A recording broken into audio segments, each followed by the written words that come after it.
예, 오늘은 그 스바나의 말씀을 가지고 하나님 마음 제대로 알기, 하나님 마음 제대로 알기라는 제목으로 다 같이 은혜를 나누도록 하겠습니다.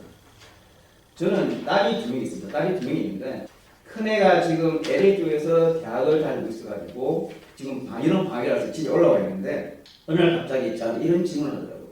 크리스찬인데 기독교인이면서 교회를 나가지 않는 사람들, 그런 사람들이 괜찮냐고, 왜 예수를 믿는 사람인데 교회를 안 가냐, 그런 사람들이 그래도 괜찮은 거냐고 저한테 질문하더라고요. 그 둘째가 고등학생인데 걔가 언니 따라다니거든요. 언니가 하면 자기가 뭘 똑같은 해야 돼. 그 걔가 갑자기 아빠 질문이 있대요. 뭐냐 그러니까 개나 봉이 같은 짐승들도, 동물들도 천국에 갈 수 있냐고 물어요. 여러분 어떻게 생각하세요? 동물들도 천국에 갑니까? 그거는 좀 다른 문제고, 오늘은 우리 첫째 딸이 질문한 기독교인인데 교회를 안 가는 사람들, 왜 교회를 안 가는지, 그리고 본어게인 크리스찬인데 예수를 제대로 만난 사람들인데 교회를 안 가는 사람들 정말 괜찮은지 한번 스바냐의 말씀을 가지고 한번 은혜를 나눠보도록 하겠습니다.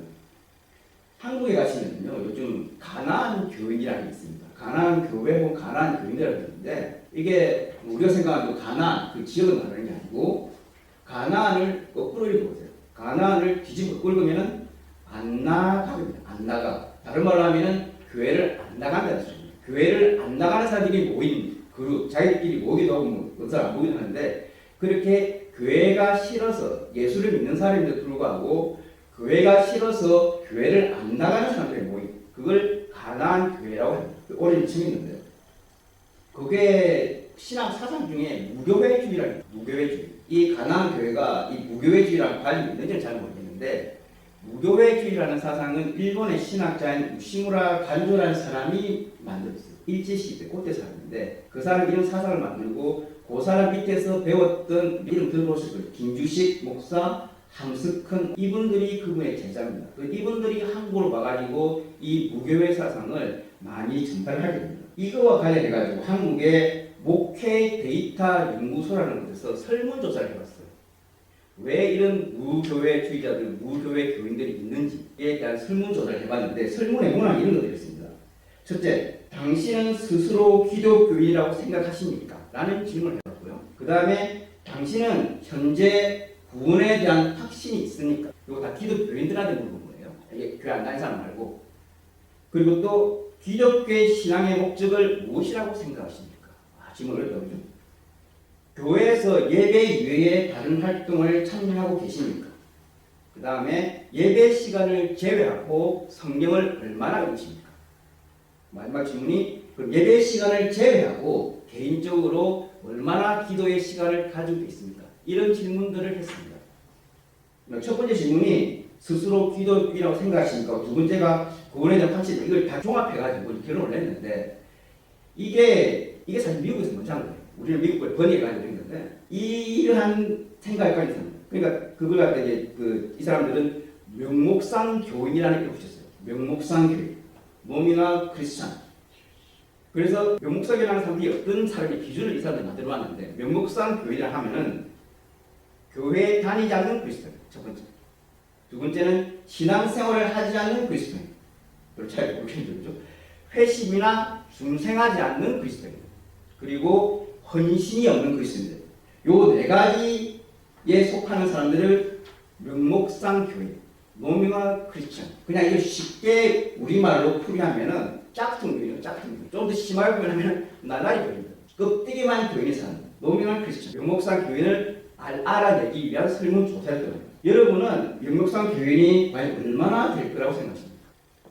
그러면 이 명목상 교인, 그 다음에 가나안 교인들을 합쳐서 약 57.6%가 명목상 교회 교회 그리스도인들이라고 말하는 사람 중에서 절반 이상이 명목상 교인, 짝퉁 교인, 날라리 교인에 해당됩니다.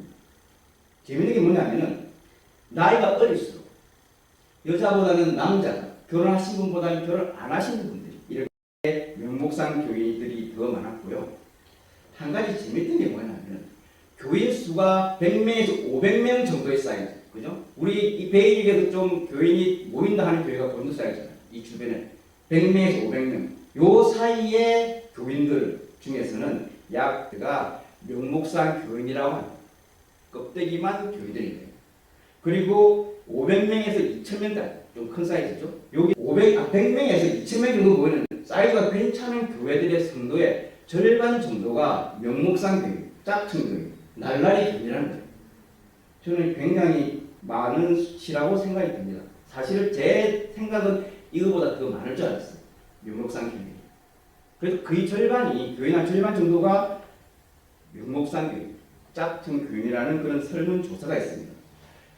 이 재밌는 게 우리 주변에 트라이벌리 지역에 좀 사이즈가 된다는 교회들, 내가 그 이름 말을 못하겠는데 M교회나 J교회나 T교회 이런 교회의 사이즈가 요 정도거든요. 많은데 한 800명, 500명, 200~300명 이런 교회들이라고 해요. 그 교회들 좀 조심해야 되죠. 절반 정도가 짝퉁 교인이라는 설문조사가 있습니다. 더 놀라운 것은 이 명목상 교인들 중에서 약 60%가 우리 크리스찬 말고도, 우리 예수 믿는 우리 기독교 말고도 다른 종교에도 구원이 있다고 믿는다고 봤습니다. 명목상 짝퉁 교인의 60%가 우리 기독교 외 다른 종교에도 구원이 있다. 좀 아찔하지 않습니까? 그렇죠? 그다음 맹구의 교회가. 그리고 이 사람 중에 절반 이상은, 이 명목상 교인의 절반 이상은 거의 성경도 거의 읽지 않고 기도 생활도 거의 하지 않는다고 이렇게 말했습니다. 진짜 짝퉁 교인 맞죠? 이 정도면 별달 진짜 맞는 거죠. 그러면 이러한 사람들, 이 가나안 교회 아니면 우치무라 간주의 그런 무교회주의, 왜 이런 사상이 나왔습니까? 그건 간단합니다. 교회에 대한 신망들입니다. 우치무라 간주도 마찬가지예요. 이 사람이 상처를 많이 받았어요. 신학 생활을 하고 전도사로 목회로 생기면서 첫째는 교단 간의 갈등, 일본에서는요. 교단 간의 갈등이 심했다고 해요. 서로 신자들 많이 데려가려고 교회 간의 경쟁, 그리고 미국에서 이스라엘도 미국에서 온 감리교 선교사들로 받은 상처들, 이런 걸 생각하면서 이 교회가 이거 이래서는 안 된다고 생각했죠. 그 사람은 주로 계시록에서 그 사람을 많이 가져옵니다. 계시록 21장 22절에 성안의 성전을 내가 보지 못하였으니, 무슨 말이냐면 천국에 교회가 없다는 소리예요. 천국에는 교회도 없고 목사도 없고 집사도 없고 장로도 없다는 소리예요. 그래서 자기는 교회라는 게 이게 본질이 아니다. 기독교 신앙의 교회가 본질이 아니다. 교회의 본질은, 신앙의 본질은 성서, 오직 성경, 성서만 제대로 믿으면 되지 교회를 가고 안 가고는 전혀 상관이 없다라고 결론을 내립니다. 예. 그래서 교회는 뭐예요? 교회는 이 하나님이 만든 우주 전체가 교회라는 거예요. 천장은 하늘이, 바닥은 꽃밭이, 바닥은 푸른 들판이다. 방석은 여러 가지 꽃들이, 악기는 소나무 가지다. 악사들은 새들이다. 그 높은 단은 언덕이다. 설교자는 하나님 자신이시다. 이것이 무교회 신자의 교회다. 그렇게 말을 합니다. 그래서 그 제자였던 김규식, 한석헌, 함석헌 이런 분들이 한국 와가지고, 함석헌 씨가 약간 도사처럼 생겼지만 기독교 신자였어요. 이분은 유신 때 반유신 운동 많이 하고 사회 운동 많이 하신 분인데, 어쨌든 이분도 내가 교회는 안 다니시는 거예요. 무교주의자니까. 가족은 마찬가지고, 가나교의 성은 마찬가지고, 그들이 지켜봤던 교회 안에서의 알력들, 분열, 경쟁들, 그죠? 기존 신자들의 잘못된 모습들, 그런 실망 때문에 자기들은 교회를 안 나간 것입니다. 예수를 믿는다고 하면서. 자, 그러면 우리가 다시 한번 우리 딸의 질문으로 한번 돌아보겠습니다. 그러면 이 예수를 믿는 사람들이 교회를 안 나가는 것은 어떻게 생각해야 됩니까? 제가 이렇게 답했어요. 그거는 우리 신앙의 우선이 무엇이냐? 프라이어리티의 문제라고 했습니다. 신앙생활의 가장 중요한 것이 무엇일까? 그것을 놓치기 때문에 이런 일이 생기는 것입니다. 신앙생활에서 가장 중요한 것은 뭐라고 생각하시죠? 저는 항상 그렇게 말합니다. 신앙생활에서 가장 중요한 포인트는 우리를 창조하신 아버지 하나님을 제대로 아는 것이다. 하나님을 제대로 아는 것이 신앙의 가장 출발점이고, 우리가 신앙에서 가장 우선시해야 될 덕목입니다. 우리가 어떤 사람을 만나서 그 사람을 알려고 하면 어떻게 해야 됩니까? 누구 이름을 들었다 그 사람을 알고 싶다 그러면 어떻게 해야 됩니까? 그 사람에 대해서 알아봐야 돼요. 요즘 어떻게 알아봅니까? SNS를 뒤져요. 페이스북을 본다든지 인스타그램을 본다든지 아니면 다른 사람에 대해서 소문을 듣는다든지 하면서 그 사람을 파악을 하는 방법이 있지만, 가장 좋은 방법은 그 사람을 직접 만나는 겁니다. 그 사람을 직접 만나서 그 사람에 대해서 물어보고 그렇게 하는 것이 그 사람에 대해서 가장 잘 알아볼 수 있는 방법입니다. 하나님을 제대로 알려면 하나님을 만나야 돼요. 하나님을 만나야 하나님을 제대로 알 수가 있습니다. 물론 하나님을 만나는 의미가 우리가 이제 1대1로 만난다는 의미가 될 수도 있겠지만 그건 되시잖아요. 하나님 만나다 이러면 되시잖아요. 이건 영적인 만남을 말합니다. 하나님은 우리에게 여러 가지 다른 방법으로 나타나십니다. 구약에서는 아브라함이나 모세에게는 하나님 직접 나타나셔서 말씀을 해주시고 모세에게 율법을 주십니다. 왕정시대에는 제사장과 선지자를 통해서 그 지성소에서 하나님을 만나시고 선지자들 통해서 하나님의 말씀을 우리에게 전해주십니다. 신약 때는 어떻게 하십니까? 이 모든 걸 지켜보셔도 하나님께서 이게 안 되거든요. 내가 제사장과 선지자들도 아무리 말을 해줘도 인간들이 말을 안 듣잖아요. 직접 오신 겁니다. 그죠? 하나님 예수님이 직접 이 땅에 오셨어요. 예수님이 직접 오셔서 사람들을 그의 백성을 만났어요. 그리고는 십자가에 죽으시면서 나는 가지마. 내가 다 이루고 가지마. 이제는 새로운 보혜사 성령을 주겠다고 하시지 않습니까? 그러니까 우리는 보혜사 성령을 통해서 이제는 하나님을 만날 수가 있습니다. 그렇게 만나셔야 됩니다. 보혜사 성령을 만나는 걸 성경적으로 어떻게 표현합니까? 그걸 성령 세례라고 표현합니다. 성령 세례를 받아야 돼요. 우리 감리교 깃발 주보에 나와있지만 감리교 깃발 십자가 옆에 있는 불꽃이 그 성령을 상징하는 겁니다. 불타는 성령. 성령을 만나십니다. 요한복음 3장에 가시면 니고데모의 이야기가 나옵니다. 어느 날 이스라엘 관원인 니고데모가 예수님을 찾아갑니다. 그것이 요한복음 3장 1절에서 5절까지 나와 있습니다. 제가 한번 읽어드릴게요. 바리새인 중에 니고데모라는 사람이 있으니 유대인의 관원이라. 그가 밤에 예수께 와서 가로되 랍비여 우리가 당신을 하나님께로 오신 선생인 줄 아나이다. 하나님께 함께 하시니 함께 하시지 아니하시면 당신의 행하신 이 표적을 아무도 알 수 없습니다. 예수께서 어떻게 대답하십니까? 진실로 진실로 너희에게 이르노니 사람이 거듭나지 아니하면 하나님 나라를 볼 수 없느니라. 니고데모가 가로되 사람이 늙으면 어떻게 나을 수 있었나이까? 두 번째 모태에 들어갔다가 나을 수 있었나이까? 예수께서 대답하시되 진실로 진실로 이르노니 사람이 물과 성령으로 나지 않으면 하나님 나라에 들어갈 수 물과 성령으로 세례를 받아야 하나님 나라에 갈 수 있다고 예수님께서 직접 말씀하십니다. 그러면서 계속해서 요한복음에서 예수님이 뭐라고 말씀하십니까? 제자들이 이 말을 잘 이해를 못하니까 더 쉽게 설명해 주십니다. 15절에서 이는 저를 믿는 자마다 영생을 얻게 하나님이 세상을 이처럼 사랑하사 독생자를 주셨으니 이는 저를 믿는 자마다 멸망치 않고 영생을 얻게 하려 하십니다. 하나님이 그 아들 세상에 보내신 것은 세상을 심판이라 하심이 아니요 저로 말미암아 세상이 구원을 받게 하려 하십니다. 예수님은 우리를 살리려고 있다는 것이에요. 왜요? 하나님은 예수님은 우리가 사랑이라고 많이 표현하지 않습니까? 하나님은 우리를 사랑하시기 때문에 우리와의 밀접한 관계를 가지시기를 원합니다. 하나님은 우리와의 릴레이션십을 쌓아나가시기를 원하십니다. 왜냐? 너무도 사랑하시니까요. 그 사랑하는 사람과는 관계를 맺어나가요. 어떤 관계? 아주 친밀한 관계. 그냥 거리에서 만난 그런 사람의 관계가 아니고 정말 친밀한 관계. 영어로 인티머스. 인티머스가 어떤 관계입니까? 부부와의 관계를 말해요. 그만큼 친밀한 관계를 하나님이 우리와 함께 가지기를 원하십니다. 왜? 우리를 너무 사랑하십니다. 이해가 안 되지. 이 세상을 창조한 하나님이 우리가 아니에요. 하나님이 우리와 관계를 맺으시기 원하십니다. 하나님이 하나님의 일을 우리와 함께 해 나가시기를 원하십니다. 이게 굿뉴스잖아요. 이게 복음이잖아요. 얼마나 사랑하시는지를 표현한 게 오늘 읽었던 스바냐 3장 17절의 말씀입니다. 다시 한번 같이 읽어볼까요? 3장 17절 시작. 너희 하나님 여호와가 너희 가운데 계시니 그는 구원을 베푸실 전능자시라. 그가 너로 인하여 기쁨을 이기지 못하여 하시며 너를 잠잠히 사랑하시며 너로 인하여 즐거이 부르며 기뻐하시라. 이 정도 어쩔 줄 모르시는데요. 좋아하는 우리 보고. 이 말이 이해가 돼요. 제가 딸이 필요하고 했잖아요. 제가 우리 딸을 볼 때 이렇거든요. 좋아서 어쩔 줄 모르겠어요. 내가 딸 보는데 좋아서 어쩔 줄 모르겠어요. 지금 하나님 마음이 그런 거예요. 요한 1세에서 다시 한번 강조하십니다. 요한 1서 4장 9절 4장 10절인데요. 하나님의 사랑이 우리에게 이렇게 나타난 바 되었으니 하나님이 자기의 독생자를 세상에 보내심은 저로 말미암아 우리를 살리려 하십니다. 사랑은 여기 있으니 우리가 하나님을 사랑한 것이 아니요 오직 하나님이 우리를 사랑하사 우리 죄를 위하여 화목제로 그 아들을 보냈습니다. 하나님이 우리를 사랑하십니다.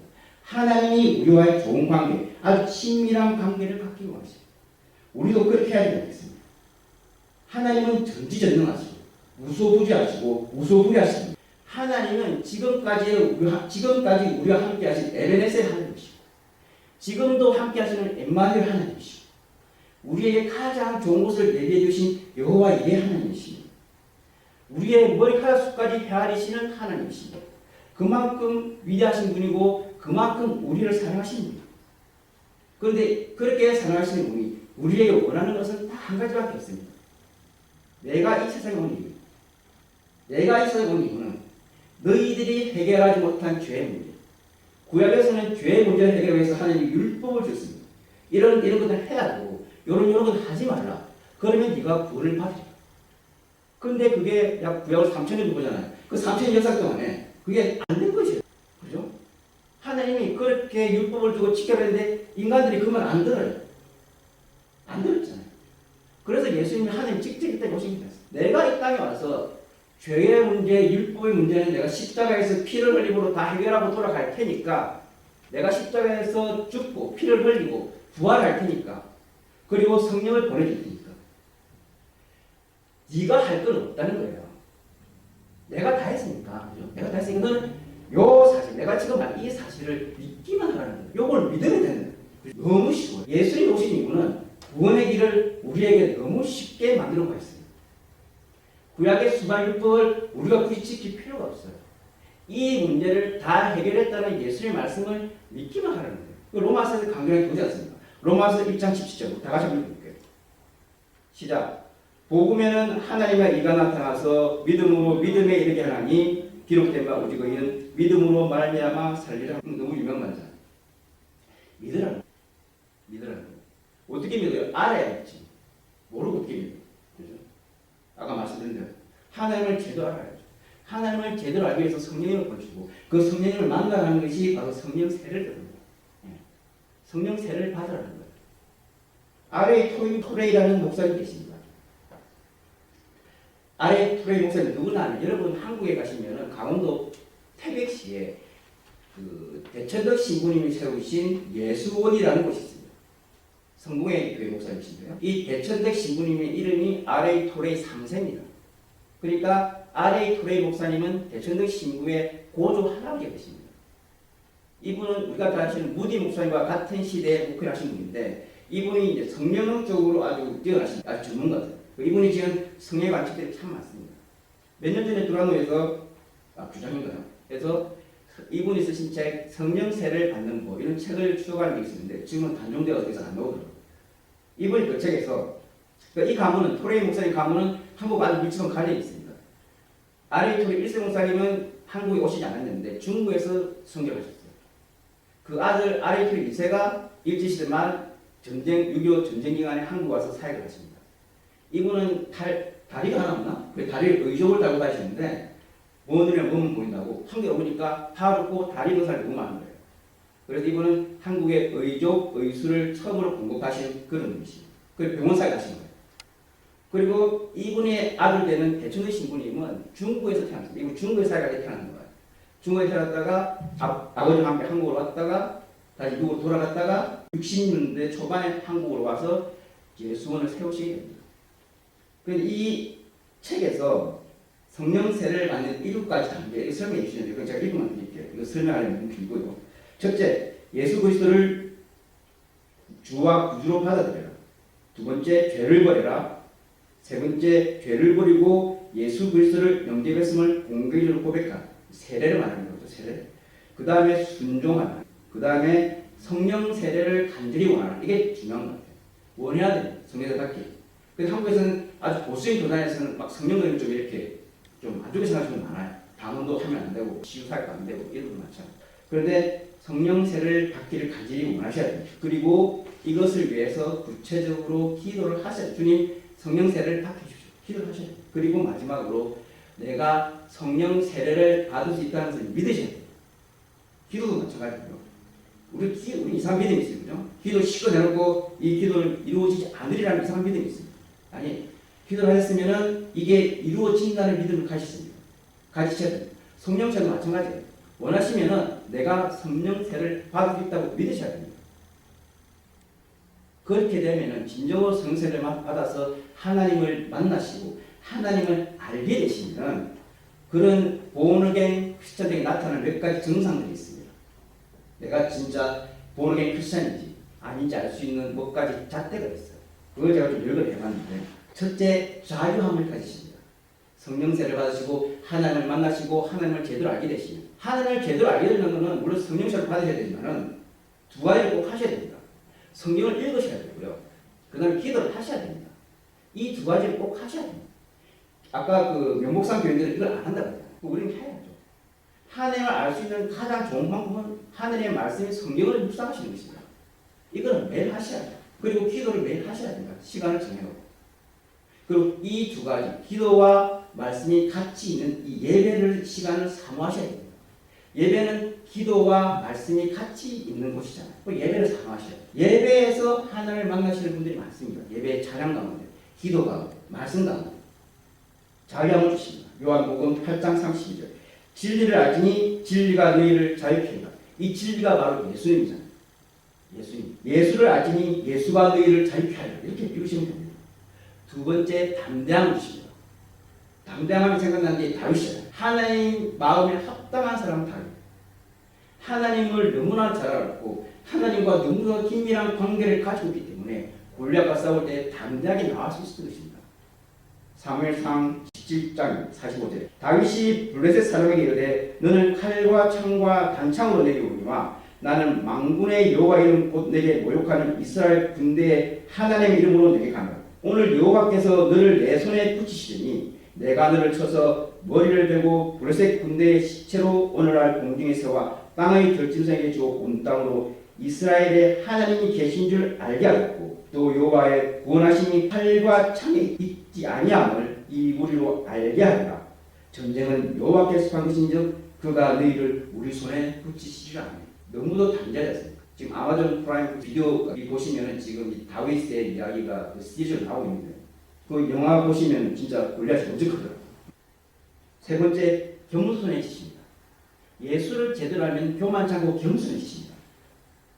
잠언 16장 18절에 교만은 배반의 승봉이요 그만한 마음은 넘어짐의 앞잡이니라. 누가복음 24장 11절에서 무릇 자기를 높이는 자는 낮아지고 자기를 낮추는 자는 높아지니. 네 번째로, 배려심이 생깁니다.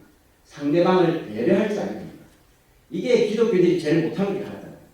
세상 사람들이 기독교인을 욕할 때 가장 많이 하는 욕이 뭡니까? 이기적이다. 저것들은 지들밖에 모릅니다. 왜 그런 욕을 써야 돼요? 우리가 왜 그런 욕을 써야 돼요?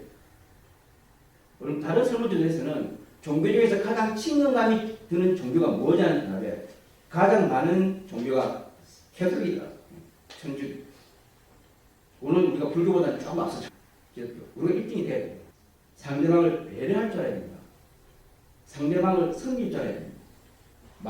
마태복음 5장 39절에서 나는 너희에게 이르노니 약한 자를 대적지 말라. 누구든지 내 오른쪽 뺨을 치거든 왼편도 돌려주며 또 너를 송사하여 속옷을 가져오려 하는 자에게 겉옷까지도 가지게 하며 또 누구든지 너를 억지로 오리로 가게 하거든 그 사람과 심리를 동행하고 내가 구하는 자에게 주며 내게 꾸고자 하는 자에게 거절하지 마라. 베푸는 삶, 배려하는 삶. 그게 기독교인들, 거듭난 크리스천이 가져야 될 마음의 덕목이었습니다. 그리고 다섯 번째, 충성하게 됩니다. 누구예요? 하나님께 충성하게 됩니다. 고린도전서 4장 1절 2절에서 사람이 마땅히 우리를 그리스도의 일꾼이요 하나님의 비밀을 맡은 자로 여길지어다. 그리고 맡은 자들의 구하고 충성이다. 하나님께 제대로 섬깁니다. 그리고 여섯 번째로, 이런 하나님을 더욱더 제대로 알기 위해서 스스로 노력하게 됩니다. 하나님이 너무너무 좋아서 하나님에 대해서 더 알고 싶은 거예요. 우리가 남녀간에 사랑하는 필요 되잖아요. 상대방에 대해서 더 알고 싶잖아요. 무슨 영화를 좋아하는지, 무슨 노래를 좋아하는지, 무슨 색깔을 좋아하는지, 어느 계절을 좋아하는지 더 알고 싶잖아요. 호세아, 우리가 너무 잘 아는 호세아서의 말씀입니다. 6장 3절에서 그러므로 우리가 여호와를 알자. 힘써 여호와를 알자. 그의 나오시는 새벽빛같이 일정하니 비와 같이 땅을 드시는 늦은 비와 같이 우리에게 나는 이래를 원하고 제사를 원치 않으며 번제보다 하나님 것을 원합니다. 네, 그렇습니다. 이러한 덕목들이 거듭난 기독교인들에 나타나야 됩니다. 이게 안 나타나면 욕을 듣는 거잖아요. 이게 없으니까 교회 안에 절반 이상이 날라리 시켰잖아요. 절반이다. 이렇게 몸을 보이는 성도가 많다면 왜 짝수 신자, 날라리 신자, 명목상 교인의 절반 이상 그런 상태고 그 중에서 약 30% 이상이 교회를 안 나오고 있다고 그러죠. 이 무슨 이상한 그런 거예요. 내가 성령을 알고 하나님을 제대로 알고 거듭난 크리스찬에는 그 거듭난 크리스찬과 저주의 모습을 잘 보여주는 것이 바울이 쓴 갈라디아서 서지서입니다. 갈라디아서에 보면은 바울이 우리에게 예수를 제대로 알기 전의 모습과 알기 후의 모습에 대해서 잘 설명해 주고 있습니다. 먼저 2장 19절에서는 어떤 사람이 거듭난 신자인지를 설명해 주고 있습니다. 갈라디아서 2장 19절에서 내가 율법으로 말미암아 율법을 향하여 죽었나니 이는 하나님을 향하여 살려합니다. 20절 너무도 위험하죠. 내가 그리스도와 함께 십자가에 못 박혔나니 그런즉 이제는 내가 산 것이 아니요 오직 내 안에 그리스도께서 사신 것이라. 이제 내가 육체 가운데 사는 것은 나를 사랑하사 나를 위하여 자기 몸을 버리신 하나님의 아들을 믿는 믿음 안에서 사는 것이다. 아멘. 예, 내가 죽었다. 나는 없어요. 예. 하나님과 한 몸이 됐잖아요. 예수와 한 몸이잖아요. 이제 내가 살고 내가 사는 것이 아니라 내 안에 그리스도는 그리스도께서 사시는 것이다. 이걸 모르는 전 상태의 우리의 모습이 있습니다. 예수를 모를 때 우리 모습은 5장에 잘 나와 있습니다. 18절부터. 그죠? 너희가 만일 성령의 인도하시는 바가 되면 율법과 있지 않느냐. 육체의 일은 예수를 알기 전에 이런 현재 아니 곧 음행과 더러운 것과 호색과 우상 숭배와 술수와 원수를 맺는 것과 분쟁과 시기와 분냉과 당기는 것과 불량과 이단 투기와 술 취함과 방탕함과 또 그와 같은 것들이라. 전에 너희의 경계없이 경계하니 이런 일을 하는 자들은 하나님의 나라의 유업을 받지 못할 것이다. 이제 하나님을 알고 거듭난 그리스도인은 그리스도인은 어떻습니까? 계속해서 바울은 22절부터 이렇게 이야기합니다. 우리가 잘 아는 성령의 열매들. 오직 성령의 열매는 사랑과 희락과 화평과 오래 참음과 자비와 양성과 충성과 온유와 절진 이 같은 것을 금지할 법이 없느니라.